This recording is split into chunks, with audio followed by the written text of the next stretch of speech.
So, my dear friends, let me start so that we do not waste time. I want to begin by telling you how is it that it happened that Nene Pimentel is just about the only national politician who wins in the Muslim areas without spending so much money. There is a background to that. When I was mayor of Cagayan de Oro, 1980, 2 or 3 days later, upon my assumption of office, the Muslim community in Cagayan de Oro went over to see me. And I know that they did not vote for me because they were voting for whoever is the candidate ni Marcos nung araw. O whatever yung administration candidate, yun na. But, so I asked them, what brought you here? It turned out that 2 Muslim vendors were abducted in Divisoria. You know, there's a place in Cagayan de Oro called Divisoria. One afternoon, and they were missing. And so I said, okay, I want you to know I will help you. And so I started, I went to there are 2 military camps incidentally in Cagayan de Oro. Camp Alagar, which is for the PC camp, and Camp Evangelista for the armed forces. And so I went to the PC camp in Evangelista and asked the general there, General, can you tell me if you have 2 Muslim vendors here who were, they were abducted a couple of days ago? So the general started to call the staff and ultimately told me, I'm sorry, Mayor, but wala rito.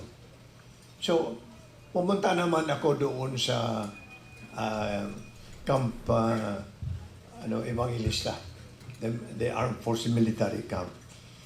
And I asked the same thing of the general there, and again, the results were negative. So, in any event, after a week, the Muslim community, I asked the Muslim community to come back. And I told them, look, I tried to help you, but I'm sorry, negative ang results. And then, the Muslim group, about 20 of them, said, Mayor, one of the vendors is here with us. Oh, really? So I called him, hey, where is he? He said, this one. Oh, so what happened to you? Tell me what happened to you. And he said, well, we were selling, artifacts, in the Divisoria one evening, and we were picked up by armed men in uniform, meaning to say military people. And then they were brought to the boundary of Cagayan de Oro, Ninghoog. There's a bridge there connecting Bukidnon and Cagayan de Oro.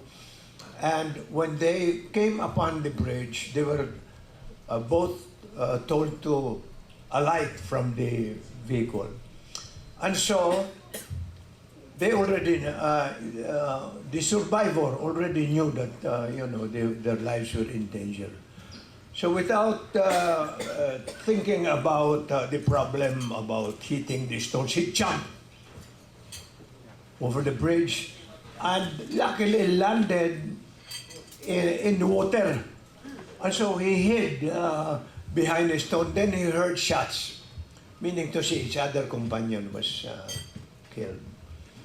And so I told them, look, I am willing to support you because in Cagayan de Oro, I want you to know, there are no Muslims or Christians here.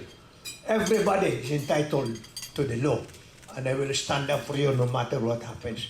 Are you willing to execute an affidavit? Because you know very well that we cannot file a case unless there are affidavits. But he told me, sir, never mind, I'll just go back to Lanao. And so I understood that. But I think from that time on, I never lost an election in Cagayan de Oro without, in other words, always with the support of the Muslim community. And for that, I wish to thank Amina and all our brothers here for giving me a chance to be with you today and talk about something that is, I think, primordial to the best interests of our country and people, and that is the adoption of the federal system. You know why? Because if you look at the country today, most of the powers of government are concentrated in the hands of Metro Manila. And this, despite the fact that we passed the local government code. Because I want you to remember that the local government code actually deals only with 3 major departments of government: agriculture, health, and social welfare. Moreover, only the monies collected by the BIR are covered by the sharing that is mandated by the local government code of 60-40. 60% goes to the national government, 40% to the local governments, divided by 4 local government units: provinces, cities, municipalities, and barangay. So only the collection of the BIR, collections of the BIR are subject to this sharing arrangement. All the other income of government is not collection, customs, mining, you name it, they are not included. Now, in any event, I would like to say that, despite the passage of the local government code, the Metro Manila government, up to this time that we are talking, seem very reluctant to let go of the powers of government that they are hanging on to. And, probably I modified that statement up to this very time that we are talking. Up to the time when Dinky Sullivan was the Secretary of the Department of Social Welfare. Now, let me emphasize that when I mention Dinky Sullivan, this is not a personal criticism against her. It just so happens that when Samar and Leyte were hit by Yolanda, who was the person who went there to distribute funds for the DSWD, a department that had already been devolved to local government units? It was Dinky Sullivan. And so the mayors and the governors there complained. Ano ba ito? Bakit naman hindi sa amin pinadaan yung pagpamigay ng pera to alleviate the plight of those who were stricken by Yolanda? And so, I think, my dear friends, that illustrates, as I said, the clear reluctance of the government of the central government in Manila to let go of the powers of government. And so, we are hoping that by adopting a federal system, we will be able to distribute the powers of government that are still up to this very hour being handled by the central government in Manila. And for purposes of our discussion, let me go immediately to the point that we are suggesting that the entire country be there be created in the entire country 12 federal states. 5 in Luzon, 4 in the Visayas, and 3 in Mindanao. 5 in Luzon, Federal State of Northern Luzon, meaning to say regions 1 and 2. And incidentally, when we speak of these areas, I don't need to define the boundaries of these areas because these are known essentially to Filipinos. When you talk about regions 1 and 2, Federal State of Northern Luzon, they know where that is. All right? Federal State of Central Luzon, we also know where that is. Federal State of Southern Tagalog. Then Federal State of Bicol. If you don't know where Bicol is, kumain lang kayo ng sili. Okay na. You remember? Nga, Bicol pala yun. And then, the fifth one is the Federal State of the Cordilleras. All right. So let's go to the Visayas. 4 federal states. First federal state in the Visayas is Federal State of Eastern Visayas, Samar and Leyte. And immediately what might come to your mind is, pobre na area yun, how will they cope with their, the needs for development? We'll discuss that at some point as we go along. Then, Federal State of Central Visayas, Federal State of Western Visayas, the Ilonggo provinces, and then the fourth one, I insist that this is very, very important because, believe it or not, the 2 Mendoros, Palawan, Romblon, and Marinduque, believe it or not, are considered by Imperial Manila as a part of Luzon. For heaven's sake, I looked at this, where were these provinces located? They're located in the Visayas, and yet they're considered Region 4B, part of Luzon. Can you imagine that?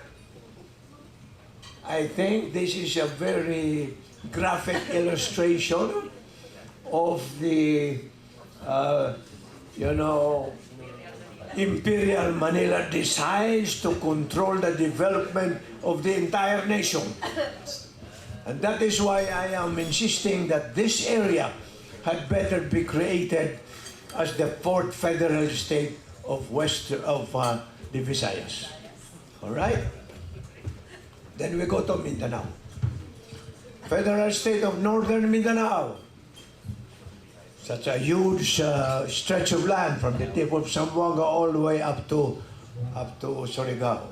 It's possible to divide that, but for purposes of our discussion, so as not to complicate things, let us just say Northern Mindanao, Federal State. Federal State of Southern Mindanao, that's where Cotabato, Davao, etc. are located. Another huge piece of land. And the third, to my mind, the most important part why this, to begin with, why federalism cropped up in the course of my stint as a senator, the creation of the federal state of the Bangsamoro. My dear friends, I have talked with practically all the Muslim rebel leaders in the country. From the time of Miswari, I went to visit Miswari in Patikul, Sulu, and talked to him. And what did Miswari tell me? If we only have a piece of land that we can really, truly call our own, where our culture and tradition will really be fully respected, there will be peace in this country. Then sometime later, I went to see Salamat Hashim, the founder of the MILF, because Miswari was the founder of MNLF. So I went to see Salamat Hashim in his hideout in Cotabato, one of the mountains there. Again, I talked with Salamat Hashim and he said, you see, he brought me to the window of his hideout and he said, look at this piece of property. And he was pointing to boundaries far beyond what we can really see. But he said, he told me, look, this is really all we need. That we have a certain land, piece of property that we can really call our own, and our customs and traditions are fully respected.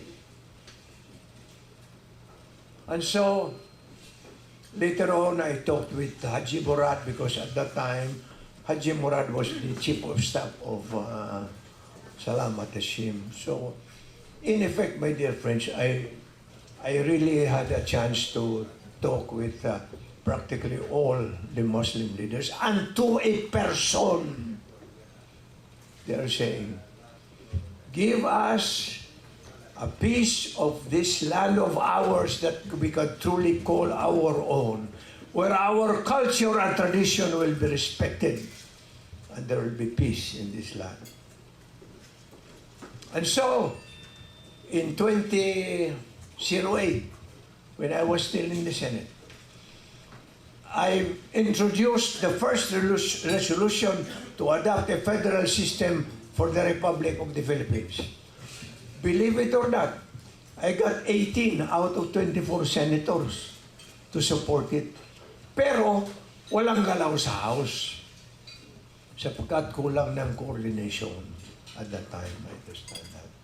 So, hindi nagpatuloy yung ating, anong pangalan nito, pakay that we should have a federal state of the Moro, of the Bangsamoro. And let me immediately say, my dear friends, that even as we're saying, yes, you will have your own customs and traditions fully respected in the Bangsamoro federal state, please understand that there are certain practices that are allowed by extremist, if you might want to call it that, extremist countries in the Middle East, like stoning to death women caught in adultery, binabato nila yun. Mukhang hindi naman siguro pwede yun because our Constitution overall prohibits cruel and unusual punishment. So I hope that our Muslim brethren will understand that. Also, in the Middle East, pag magnanakaw ka, pinuputulan ka ng kamay. Nako, isip ko kung mangyari yan dito, kadaming mga taong palakad-lakad yan, walang kamay. But kidding aside, I am saying that all other customs and traditions that are not contrary to the basic concept of cruel and unusual punishment should really be respected. Bakit naman hindi? In other words, ang mga Muslim magkaroon ng asunto loob sa kanilang teritoryo. It is Muslim. The Sharia law should be given full application. Why not? Why not? Pero kung maaari naman, even inside the autonomous region or the Muslim Mindanao federal state, kung maaari, if the controversy involves Christian versus Muslim, let national law prevail.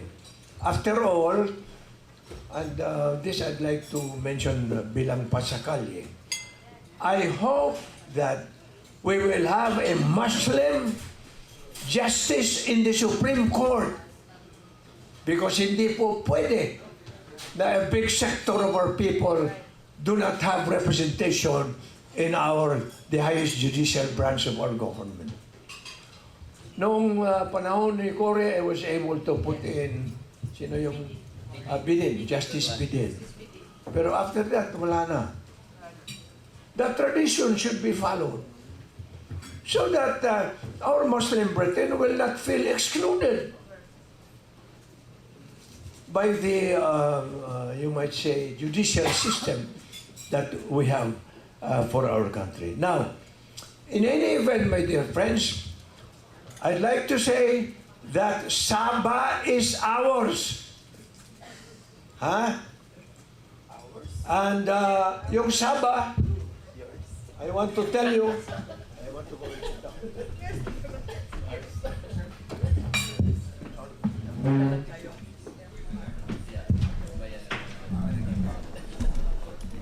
Ang Sabah, actually ate po yun. And the reason for that is that centuries back, the Sultan of Brunei was being attacked by his enemies.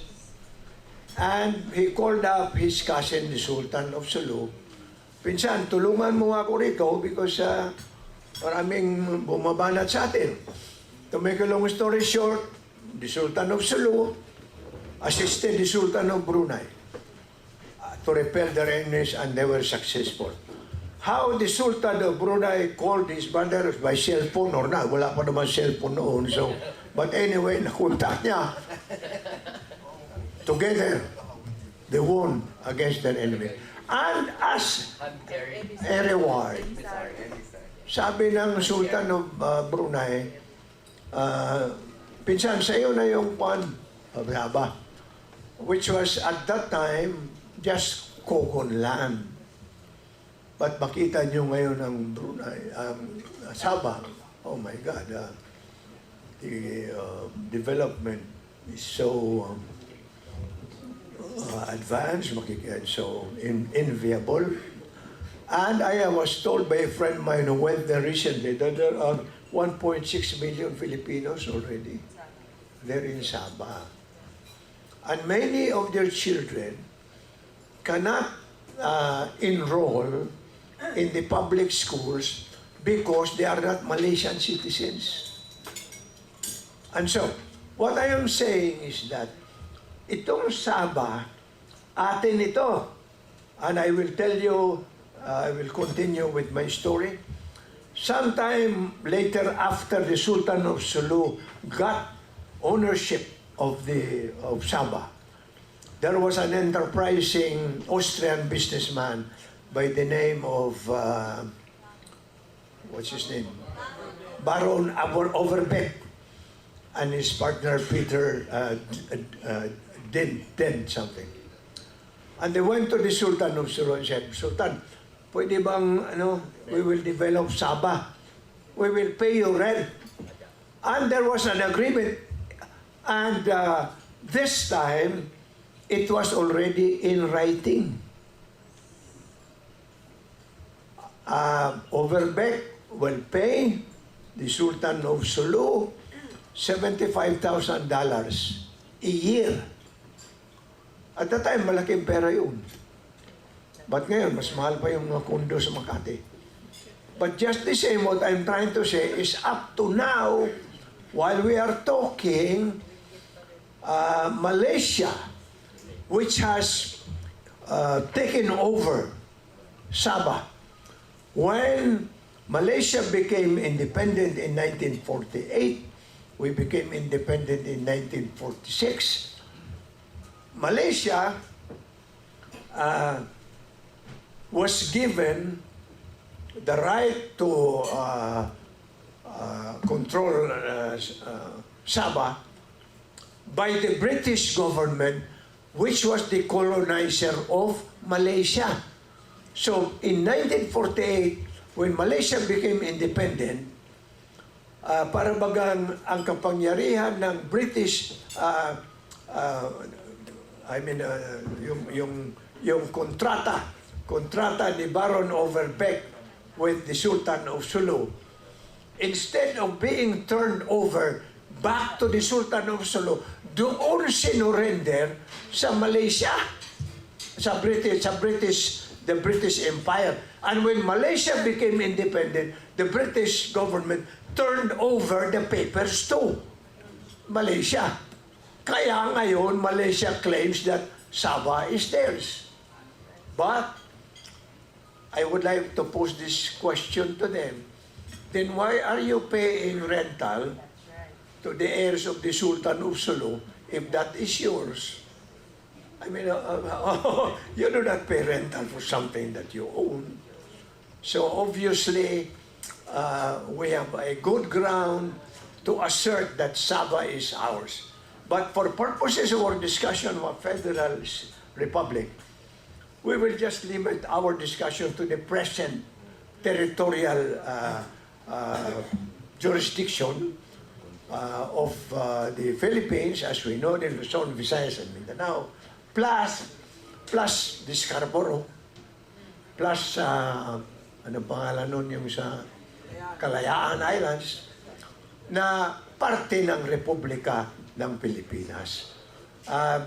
Because we don't want to complicate matters, I just mentioned Sabah to make sure that our generation, as well as the next generation of Filipinos, will not forget that Sabah is ours. Otherwise, makalimutan talaga yun eh. And we don't have to go to war against Malaysia to reclaim Sabah because there are ways of doing that peacefully by the use of the United Nations Convention of the Law of the Sea. All right. So, bago pumunta tayo sa mga pakay, I want to say that Scarborough is ours at mabuti na lang pagbisita ni President Digong sa China, parang nagkaayusan na, o sige, China sige, mangisda na kayo dyan sa Scarborough. Now, of course, pag sinabi nila, pwede kayong mangisda, they're giving us permission. Parang sa kanila yon. So to balance things out, I say that we should also announce, okay, you give us permission to fish in the Scarborough, we will give you permission to guard over us while we are fishing. Para tabla. Otherwise, para akala nila sa kanila talaga yun. Actually, they announced joint Coast Guard. Oh, yes, and then, of course, President Digong recently said that yung sa inner sanctum ng Scarborough, no fishing is allowed. Maganda. Okay, good. So, anyway, what is the effect of federalization on the executive branch of our government? My dear friends, my suggestion is that the President and the Vice President will still be elected nationally by the same electorate, by our people throughout the nation. President and Vice President. But, ang suggestion ko, they should be elected as a tandem. Kasabay, pareho ang partido or coalition of parties. Sapagkat nakikita ko na, and I'm not talking only about President Digong and Nene. I'm talking about previous presidents and vice presidents, where the vice president comes from another party and the president comes from still another party. When that happens, president comes from one party, vice president comes from another party, nako, panay na ang dasal ng vice presidente. Kailan ba kaya mamatay itong lokong ito para ako na ang susunod? Mas maganda sabay sila from the very beginning para pareho ang pananaw nila for the development of the nation. And that is why our proposal is they should be elected as a tandem. Ibig sabihin, pag punta ka sa presidente, piliin mo presidente, kahit presidente lang, bumuto ka na rin sa vice. Kahit vice lang ang binuto mo na rin ang presidente. Alright. Ano ang epekto sa legislative branch? Alright. Mga kapatid, sa ngayon, we have two houses of Congress. The Senate and the House of Representatives. Now, how will the congressmen and women be elected? Our suggestion is that even if we federalize, on the assumption that we retain the bicameral system of legislature, we elect congressmen and women pareho lang as of now, by district. Pero ang senador, dapat by federal state. Bakit ito importante? Sapagkat kung titingnan ninyo mga kapatid, pag hindi by federal state ang eleksyon ng senador, tingnan nyo ang nangyari sa nakalipas na halalan. 2016 elections. Sino ang nanalo sa Visayas? Si Trilon lamang. Walang nanalo, taga Eastern Visayas, taga Central Visayas, taga Mindoro, Palawan, Romblon, Marinduque. Wala. Isa lang, taga Visayas, Franklin Dillon. Sa Mindanao, dalawa lang, Mig Subiri at saka si Manny Pacquiao. Wala. Ibang mga areas Mindanao, lalo na ang Muslim Mindanao, wala. Walang senador. That's not fair, sa tingin ko. And so my proposal is that if, and I'd like to say this, that ito mga kapatid, na proposal lang naman ito, hindi ito nakataga kahit sa ulo ni Bato, hindi po ito nakataga. In other words, it's just a proposal which may be revised, depende sa kagustuhan ng taong bayan. Now, if we retain a bicameral system, then I suggest we elect senators by federal state, hindi na nationally. Then, you will assure that all the areas of the federal states of this republic will be duly represented, including the Bangsamoro people. See? And ilan? How many are you proposing? I am proposing, mga kapatid, 6 per federal state. Immediate reaction ng mga tao, 6, ha? Naku, napakadami. 12 times 6, federal state, 72. Plus Metro Manila, 78. Overseas Filipinos, 87. Ano mangyari sa PDAP niyan? Well, anyway, yung PDAP naman tapos na yan. I mean, that was already taken care of. But I will show you that there are many countries which have lesser population but more senators in their upper chamber. The next slide will show you that. Ayan. United Kingdom, 64 million people. Ilan ang House of Lords sila? 797. France, 64 million people. Tayo, 104 million people na. Ilan ang senador nila? 348. Tayo, 24 lang. Italy, 58 million. 315 senators. Spain, 46 million. 266 senators. Egypt, 23 million. 245. Thailand, which is closer to home. And this is based on their latest revision of their constitution, ha? Binago nila ang kanilang saligang batas ngayon. And they proposed a number of senators to 250 for a population of 68 million. Tayo, 104 million, 24 lang. Okay? Egypt, 101 million, 112 senators. Then Australia, 24 million. Mas marami pang 2 parol. But they have 76 senators. Tayo, 24. And Malaysia, 30 million, 70 senators, you see. And then Ireland, 4 million people, 60 senators. Tayo, 24. Yung 24 ng mga senador, mga kapatid, tugma yun sa panahon ni Quezon at Osmeña. Sapagat ang tao sa Pilipinas at the time was between 18 to 20 million people. But now, 104 million. I think there is reason to insist that we increase the number of our senators, elect them by federal state, so that every federal state will be duly represented. Lalo na ang mga kapatid natin ng mga Muslim. Okay. Next. Alright, so, bago yan, we talked about executive department, president, vice president, legislative department, Congress, and the Senate. Now, let us talk about the judiciary. Judiciary muna. No? Ang proposal ko, we retain one Supreme Court, isa lang. But let us make sure, tulad ng nasabi ko, that our people are duly represented in the composition of the members of the Supreme Court.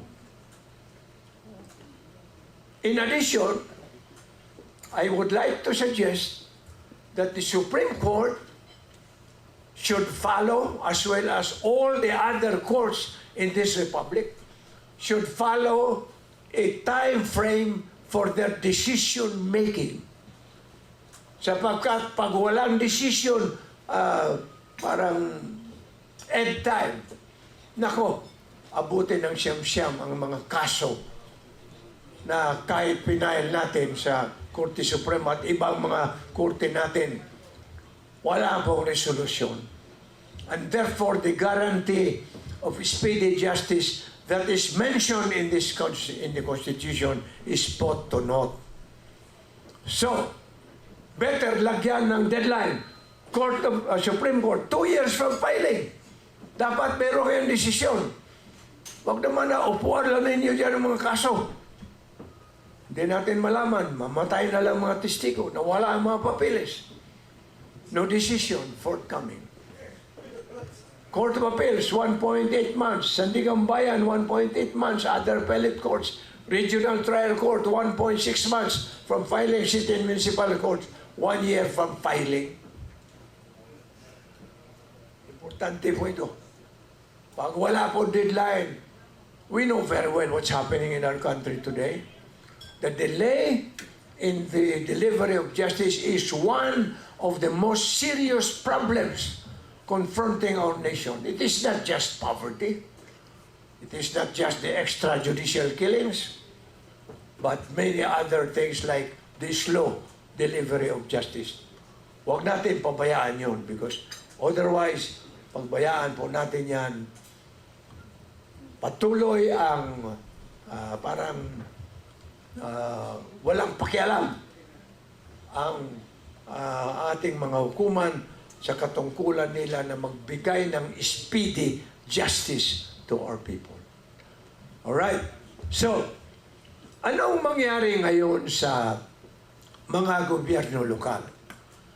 Kung mag-federalize tayo, every federal state will be composed of more than one province or city, municipality. So, kailangan ng federal state governor. Now, of course, yung salita governor, pwede siguro baguhin yan. I have not come to that point. But, kasi ang sabi ng iba, nakakalito daw. Sapagkat may federal state governor, meron pang provincial governor. Now, I don't know. I am open to the suggestion as to how we can resolve that. But for purposes of our discussion, we are talking only about federal state governor, vice governor na sila ang mamahala sa pagpatakbo ng federal state. Alright. Magkaroon din sila ng federal legislature. Ang proposal ko, hindi na ito, anong pangalan ito? They will no longer be elected. Ito will be composed of the representatives of the city, highly urbanized city and municipality, depending upon the number of population na ipadala nila to compose the Federal Assembly, State Assembly. I hope you follow it, ha? In other words, federal governor, federal state governor, vice governor elected. Pero yung Federal Assembly, yung tumutulong paggawa ng mga batas para sa federal state, will come from the representatives of federal, of the federal, anong pangalan, provincial government or highly urbanized city representatives. All right. Now, ang mga munisipyo, mayor, vice mayor, councilor, wala pong pagbabago. Paano ang party list? There is a proposal to eliminate the party list. Well, that is one possibility. But probably, kung maaari ma-refine ang pag-recognize ng COMELEC as to who are qualified to be considered party lists. lalong mas mabuti. Pero huwag pabayaan na magiging instrumento ng pagtayo ng mga fiefdoms, mga warlord institutions in a locality. Now, in connection with warlords, you will notice that anong pangalan nito? When we adopt the federal system, I am suggesting that warlordism will be prohibited by the Constitution itself. Huwag na maghintay na may batas pa na ipasa doon. Tulad ng, anong pangalan nito, yung bangkuan, yung mag-inherit ka ng power, ang tawag noon? Political dynasty. Dynasty, tulad ng political dynasties. Sa ngayon, under our Constitution, the Constitution only says that political dynasties shall be prohibited in accordance with law. See? Pero sino ang mag-prohibit yan na ang mga political dynasties controlled many power blocks in our legislature? And therefore, ang suggestion ko, mas mabuti na ilagay doon sa revision of the Constitution isang provision that political dynasties are prohibited. At itong tao ito, hindi niya pwedeng ipasa ang kanyang kapangyarihan sa kanyang asawa, sa kanyang mistress, sa kanyang babae, anak, or anong pangalan, relative by consanguinity or affinity up to the fourth civil degree, up to first cousin, more or less. Hindi pwedeng ipasa niya doon. Para maliwanag na that is really prohibited by the Constitution itself. Now, kung mag-federalize tayo, paano mo mapigilan ang mga political dynasties, ang mga warlords, from sprouting in the various places in the Philippines?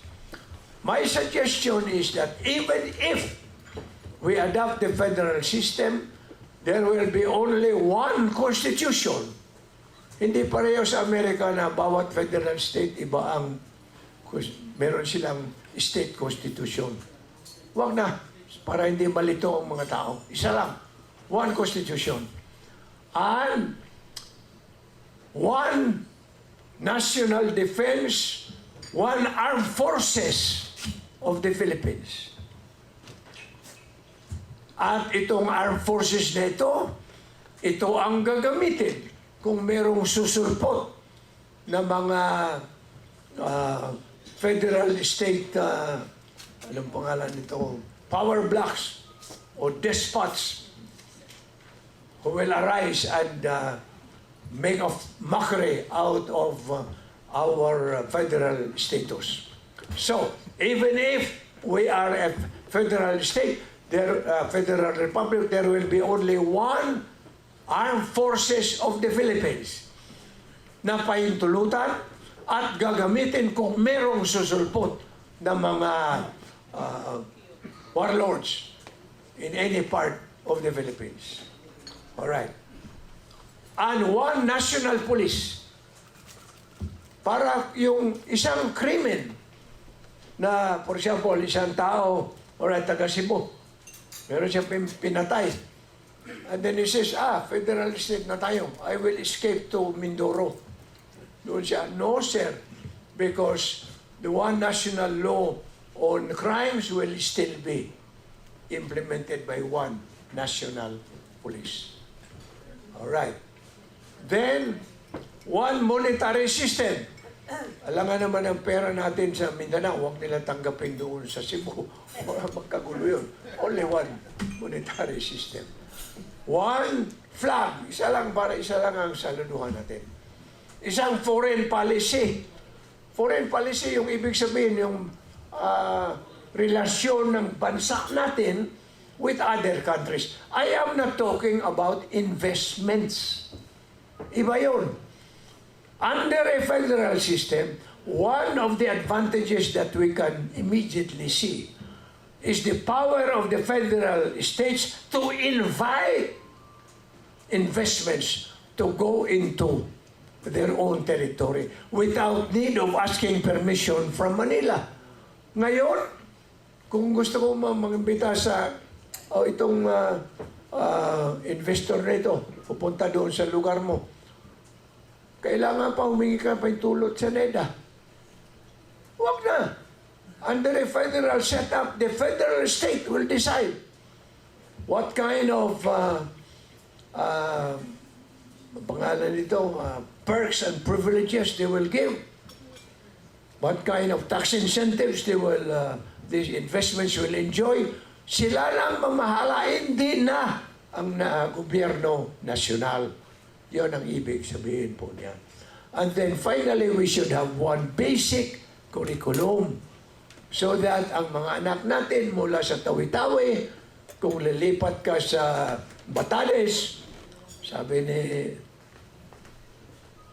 Amina kanina, meron na rin may mga Muslim na rin pupunta sa Batanes. Your son or daughter who might be in grade 1 when you left Lanao or Tawi-Tawi can be accepted also in the same grade level to any province or federal state that you are transferring to. So, my dear friends, I want to wind up with this pangalan nito, proposal, na ang ating mga share sa pera ng bayan at hindi lang koleksyon ng BIR, kundi pera ng sambayanan, all kinds of income will now be included in the allocation of 80-20. 80% para sa federal,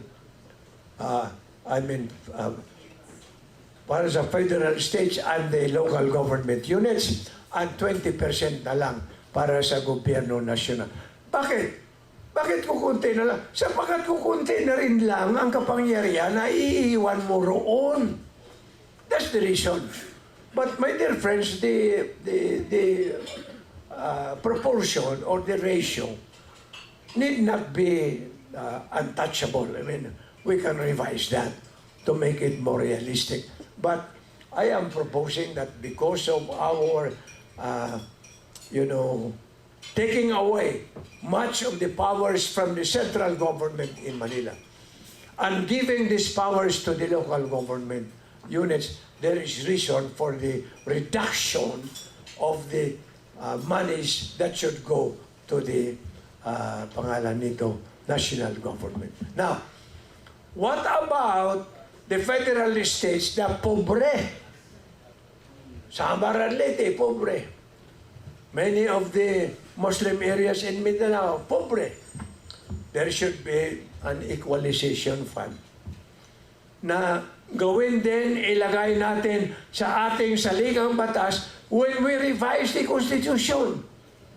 Because, you remember, when we were a newly independent nation, we used to run to the World Bank and the IMF, di ba? We borrowed money there.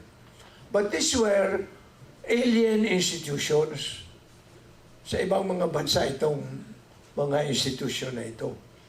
But, itong Equalization Fund, dito ito sa loob ng Republika ng Pilipinas na patakbuhin ng Loan Commission na saan makapunta ang mga tao, ang mga probinsya, Samar and Leyte, Muslim areas in Mindanao, na mga ilangan ng tulong, doon sila pupunta para makakuha ng tulong.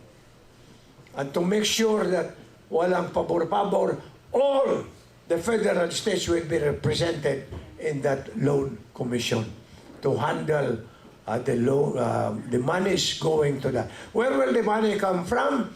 From contributions, enforced contributions from the federal states as well as from the national government. Now,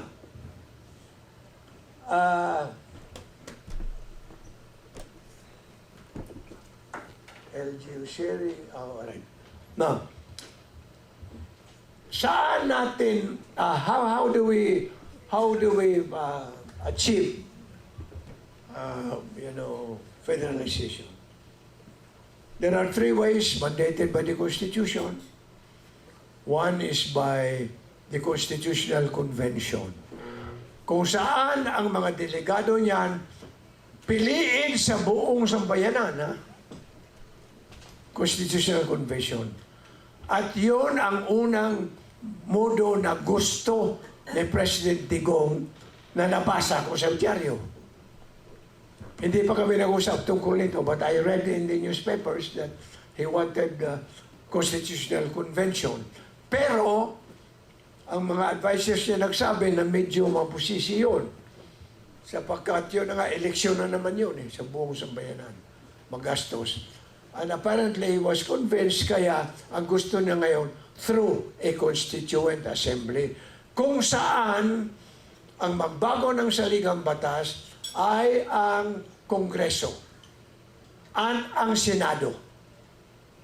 And tulad na nabanggit ni Amina kanina, ang suggestion natin na kung maaari, the House and the Senate can jointly discuss the proposal to revise the Constitution, but they should vote separately. Because otherwise, ang 24 ng mga senador lalamunin ng more than 285 na mga members of the House. So that's just a proposal. But whatever is the decision of the Constitutional Convention or by the Constituent Assembly, kailangan ng approval ng taong bayan by plebiscite. Kailangan pa rin.